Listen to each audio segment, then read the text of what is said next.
St. John Paul II refers to the body as a sacrament of the soul.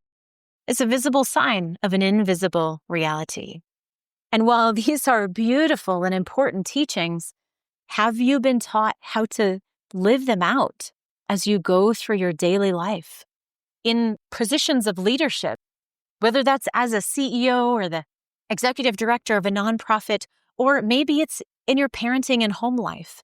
Have you been taught what the embodiment of this looks like, of these concepts of the theology of the body? Overwhelm, reaction mode, and just keeping up are the old way. You need real, root-level strategies and practical steps to grow your business or ministry without exhaustion and burnout. Hi there, we're Anna Saucier And Megan Gephardt, best friends and business consultants who help faith-filled women create sustainable growth through simple strategy with a people-first approach. Here at Apostolic Fruit, we hope to offer you clarity, support, accompaniment, and healing, one tiny step at a time. What if your body isn't something to override, but a sacred place where God speaks? In this episode, I want to share with you about a recent guest speaking opportunity I had for a Catholic women's formation group, where I got to walk leaders through some practical tools for tuning into the wisdom of the body. We got to talk about, reflect on things like emotional bypassing, dissociation, and the deeply human struggle to slow down and be with ourselves, especially in faith spaces that often prioritize spiritual ideals over felt experience. I'm Anna Saucier, and welcome back to the Apostolic Fruit podcast. I am fascinated by theology of the body and places where it hasn't yet been applied, particularly when it comes to things like the nervous system, the body, and their whole internal experience of body, mind, and spirit. In this brief conversation, where I'm going to share some of these concepts with you, I want to invite you to embrace a different way of leading. Consider a different way of leading, one that honors your whole humanity and makes space for healing, connection, and peace. If you've ever felt overwhelmed, numb, or like your emotions or body is too much, I hope that this episode will speak straight to your heart. As Catholics, we have such a rich teaching in the theology of the body. Here are some of the main points. The body reveals the mystery of God and His love. The body and soul are inextricably connected. The body communicates what's happening within in the language of movement, tears, smiles, and so much more. The body expresses love. It is an essential part of the expression of love in relationship with God and others. The body is not something we have, it's who we are. St. John Paul II refers to the body as a sacrament of the soul. It's a visible sign of an invisible reality.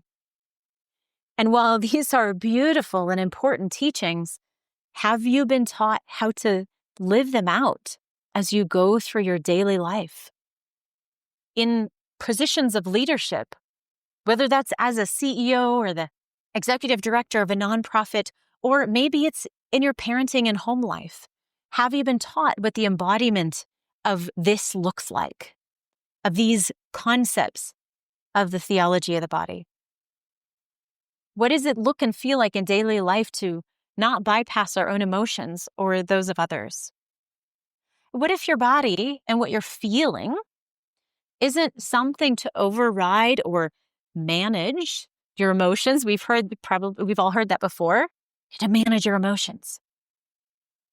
But what if experiencing a feeling, experiencing an emotion in your body, allowing it to pass through, allowing yourself to have an experience of it, is a sacred place where God can speak? And that's what we mean when we talk about embodied leadership. And the way that we combine both embodied leadership and sustainability for growth and scaling our work, our mission, our apostolic fruit. It's not just about a better strategy or systems, because it's not enough on its own.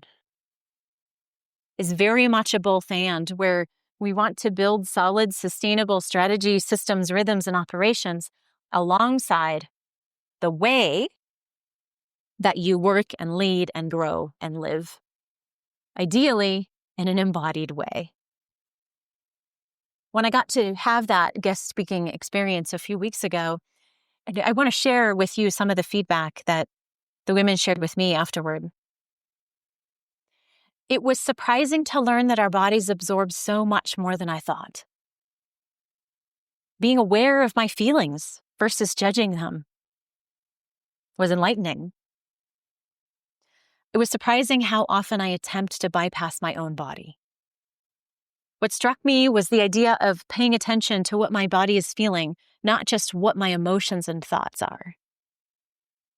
That my feelings matter as much as anyone else's. Before trying to help others, it's important to tend to my own. I appreciated techniques for comforting myself and acknowledging how I feel. I loved the havening technique and walking as a bilateral stimulation. And it's these kinds of things, the awareness and the tools for embodied leadership, that helps us create a really integrated approach.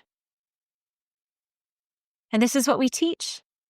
This is what we teach and live and breathe inside the garden, in the work that we do with our clients. And we'd love to invite you to come into this way of leading. So if it suits you right now, or you just want to talk about it together, you can go visit more about the garden at apostolicfruit.com/garden. Or reach out to us with the Connect link, and we'd love to have a chat with you. Because fully embodied women leaders are needed now more than ever.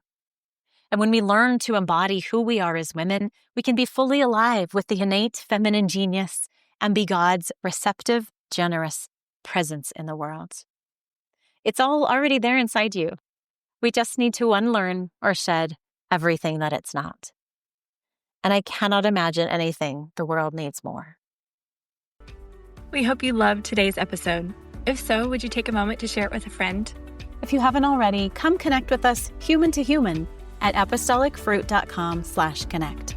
When you're ready, we'd love to support you more deeply. May the Lord bless you and keep you, make his face shine upon you and be gracious to you, and turn his face toward you and give you peace.